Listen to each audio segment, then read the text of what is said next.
Welcome to Kalam's hundred. Myself మనకంట. ఈ వీడియోలో ద రియాలిటీ ఆఫ్ కాంపిటీషన్ గురించి డిస్కస్ చేద్దాం. ఎందుకంటే ఈ కాంపిటేటివ్ ఫీల్డ్లో ఎవరైతే గెలుస్తారో వాళ్ళకి మాత్రమే వాల్యూ ఉంటుంది, వాళ్ళకి మాత్రమే విలువ ఉంటుంది. ఇక్కడ నువ్వు ఎంత తెలివైన వాడివి కావచ్చు, ఎంత కష్టపడినా, ఎంత పోరాడినా గెలవకపోతే మనకంటూ ఎవరు కూడా వాల్యూ ఇవ్వరు. ఇక్కడ నేను దాదాపు 10 సంవత్సరాలు ఈ కాంపిటేటివ్ ఫీల్డ్లో ఉన్నా. అంటే కేవలం నేను గ్రూప్ 2కే చదివానని చాలామంది అనుకుంటున్నారు. నేను గ్రూప్ 2కి ప్రత్యేకంగా చదివింది లేదు. Last 1 year after group 1 prelims అయినాక గ్రూప్ 2 మెయిన్స్‌కి అయితే ప్రత్యేకంగా చదవడం జరిగింది. బట్ దానికంటే ముందు నేను యూపీఎస్సీకి చదవడం, గ్రూప్ 1కి చదవటం వల్ల అరౌండ్ ఈ 9 ఇయర్స్ ఆఫ్ ప్రిపరేషన్‌లో కూడా ఎన్నో ఓటములు ఎదురయ్యాయి. యూపీఎస్సీ రాశాను, ఓటమి ఎదురైంది. గ్రూప్ 1 మెయిన్స్ 4, 5 సార్లు రాసా, అక్కడ కూడా ఓటమి ఎదురైంది. తెలంగాణ గ్రూప్ 1లో ఉద్యోగం వస్తదనుకున్నా, అక్కడ కూడా నిరాశ ఎదురైంది. Even assistant statistical officer 2 times రాశాను, అక్కడ కూడా ఓటమి ఎదురైంది. అంటే ఇక్కడ ఒకసారి మాత్రమే ఓడిపోలేదు. దాదాపు 7, 8 సార్లు మెయిన్స్ రాశాను.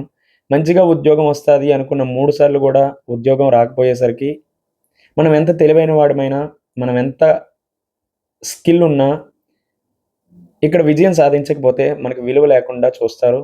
అసలు మనల్ని వాల్యూ ఇవ్వరు, మనల్ని పట్టించుకోరు కూడా. మన జీవితంలో ప్రతి రంగం కూడా ఒక కాంపిటీషన్ లాంటిది. చదువు కావచ్చు, ఉద్యోగం కావచ్చు, లేదంటే మనం ఎన్నుకునేటటువంటి లక్ష్యమైనా కావచ్చు. ఇక్కడ గెలిచిన వాళ్ళకి మాత్రమే వాల్యూ ఉంటుంది. అది మాత్రం మీరు ఖచ్చితంగా గుర్తుపెట్టుకోండి. ఈ కాంపిటేటివ్ ఫీల్డ్‌లో ఒక ఎగ్జామ్ కోసం కొన్ని లక్షల మంది రాయడం జరుగుతుంది.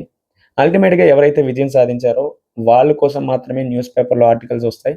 వాళ్ళని మాత్రమే మనందరం కూడా గొప్పగా ఇన్‌స్పైర్ అవుతాం. వాళ్ళని చూసే మోటివేషన్ అవుతాం. గెలిచే వాళ్ళకి మాత్రమే విలువ ఉంటుంది. ఓడిన వాడికి అసలు వాల్యూనే ఎవరు పట్టించుకోరు అనేది ఇక్కడ ప్రధానమైనటువంటి ఉద్దేశం. ఇక్కడ గెలవడానికి ఒక 3 ఇంపార్టెంట్ విషయాలైతే చెప్తాను. అవి మాత్రం ఖచ్చితంగా మీరు గుర్తుపెట్టుకోండి. First one is clear goal. ఖచ్చితమైనటువంటి లక్ష్యం మనకుండాలి.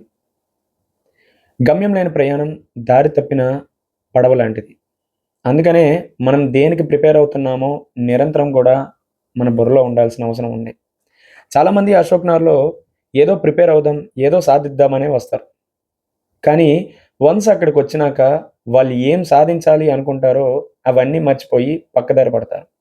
కాబట్టి క్లియర్ గోల్, దానికి అనుగుణంగా మీరేం చేస్తున్నారనేది కూడా గుర్తుపెట్టుకోవాలి. దీని తర్వాత డిసిప్లిన్. నువ్వు ఎంత స్కిల్ ఉన్నా, నీలో ఎంత ప్రతిభ ఉన్నా, క్రమశిక్షణ లేకుండా నువ్వు ప్రిపేర్ అయ్యావంటే ఎటువంటి యూజ్ కూడా ఉండదు. ఈవెన్ నీ లక్ష్యానికి దరిదాపుల్లో కూడా ఉండవు డిసిప్లిన్ లేకపోతే. Third one is consistency. మన కాంపిటేటివ్ ఫీల్డ్‌లో ముఖ్యంగా అశోక్ నగర్ లేదంటే విశాఖపట్నం ఈ మేజర్ సెంటర్‌లో చాలామంది కన్సిస్టెన్సీ లేకుండా ప్రిపేర్ అవ్వడం జరుగుతుంది. బాగా ఇంట్రెస్ట్ వచ్చినప్పుడు ఒక 10 గంటలు చదువుతాం. ఇంకా ఇంట్రెస్ట్ వచ్చినప్పుడు నైట్ మొత్తం కూడా చదువుతాం. ఇంకొన్ని రోజులు ఏం చేస్తామంటే ఒక 6 అవర్స్ చదువుతాం. ఇంకొన్ని రోజులు అసలు చదవడం మానేస్తాం. ఇలా కన్సిస్టెన్సీ లేకుండా మనం ప్రిపేర్ అయ్యామంటే దానివల్ల ఎటువంటి యూజ్ కూడా ఉండదు. కన్సిస్టెన్సీ అనేది విజయానికి మూల సూత్రం. ఎవరైతే ఇక్కడ కన్సిస్టెంట్‌గా రోజు 6 గంటలు చదువుతారో వాళ్ళు మాత్రమే విజయానికి దగ్గర చేరువవుతారు. వాళ్ళు మాత్రమే విజయాన్ని సాధిస్తారు. కాబట్టి విజయాన్ని చేరుకోవాలంటే ఈ 3 లక్షణాలు అందరికీ ఉండాల్సిన అవసరం ఉంది. Clear goal, consistency and discipline. ఈ 3 మాత్రమే విజయానికి సోపానాలుగా ఉంటాయి. ఈ 3 ఉన్న వాళ్ళకి ఖచ్చితంగా విజయం మీరు అనుకున్నటువంటి రంగంలో కాకపోయినా ఏదో ఒక రంగంలో విజయాన్ని సాధిస్తారు. కొన్నిసార్లు లేట్ అవ్వచ్చేమో గానీ రావడం మాత్రం పక్కాగా ఉంటుంది. ఈ 3 సూత్రాలను మీరు నమ్మారు అంటే. ఇంకోటి గుర్తుపెట్టుకోండి, ఇక్కడ మీరు ప్రయత్నించడానికి వచ్చారా? లేదంటే గెలవడానికి వచ్చారా? ప్రయత్నించడానికి వచ్చిన వాళ్ళు ప్రయత్నంలో విఫలం చెందుతారు. గెలవడానికి వచ్చిన వాళ్ళు ప్రయత్నిస్తూనే ఖచ్చితంగా గెలుపు తీరాలకు చేరుకుంటారు. అలా అని నేనేదో ఇక్కడ కాంపిటేటివ్ ఫీల్డ్‌లో ఉండండి, ఉండండి అని నేను చెప్పడం లేదు. ఇక్కడ ఎవరైతే నిబద్ధతగా ఉంటారో వాళ్ళు ఖచ్చితంగా ఏదో ఒక రోజు విజయాన్ని సాధిస్తారు. సో దట్ మీరు ప్రయత్నం చేస్తూ ఓడిపోండి. కానీ ప్రయత్నంలో ఓడిపోవద్దు. ప్రయత్నిస్తూనే ఉంటే ఏదో ఒక రోజు విజయాన్నయితే ఖచ్చితంగా సాధిస్తారు. అది ఎయిదర్ గ్రూప్ 2 కావచ్చు, ఏపీపీఎస్సీ రిలేటెడ్ ఎగ్జామ్స్ కావచ్చు, టీజీపీఎస్సీ రిలేటెడ్ ఎగ్జామ్స్ కావచ్చు, ఈవెన్ యూపీఎస్సీ అయినా.